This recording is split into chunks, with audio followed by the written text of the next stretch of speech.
मित्रों, महाभारत युद्ध के बाद अर्जुन ने भगवान श्री कृष्ण से कहा, हे वासुदेव, संसार में हर प्राणी सुख की कामना करता है और संपूर्ण जीवन सुख प्राप्त करने का प्रयास करता रहता है। फिर क्यों दुख जीवन में प्रवेश करता है? दुख रूपी भावना के निर्माण का अर्थ क्या है? क्यों इसकी सृष्टि की गई? हे माधव, यदि किसी के जीवन में दुख नहीं होता तो जीवन कितना आसान हो जाता। क्या सुख और दुख विरोधी भाव हैं? अर्जुन की बात सुनकर भगवान श्री कृष्ण ने कहा, हे पार्थ, सर्वप्रथम और आवश्यक बात यह जान लो कि सुख और दुख एक दूसरे के विरोधी नहीं हैं, बल्कि सुख और दुख एक दूसरे के पूरक हैं।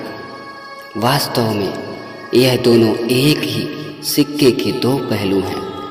हे पार्थ, यदि प्राणी के जीवन में दुख न हो तो सुख की अनुभूति भी नहीं हो पाएगी।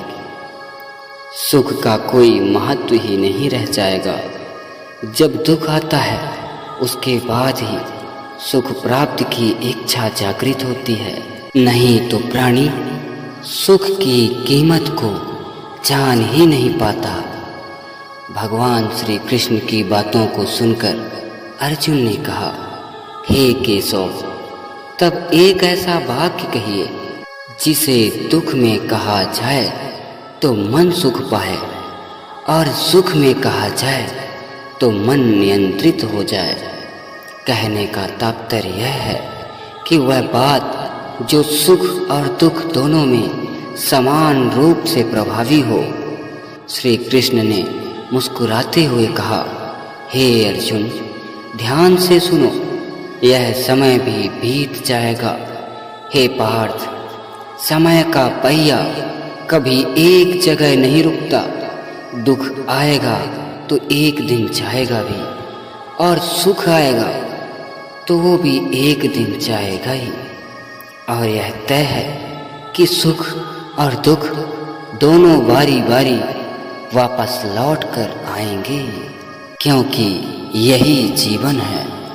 हे अर्जुन, समय से बलवान इस संसार में कोई नहीं है।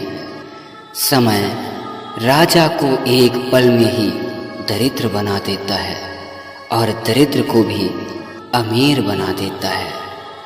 समय सबसे बलवान है, उसे अपने गति से आना है और जाना है। समय के हर कदम के साथ कभी सुख तो कभी दुख को भी जीवन में आना है। जीवन में दुख के आने पर कभी भी घबराना नहीं चाहिए, क्योंकि समय एक सा नहीं रहता।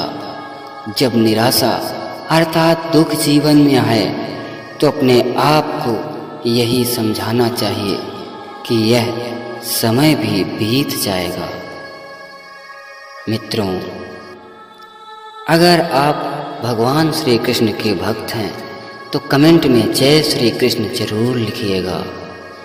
और अगर वीडियो पसंद आई हो तो वीडियो को लाइक और शेयर जरूर कर दीजिएगा।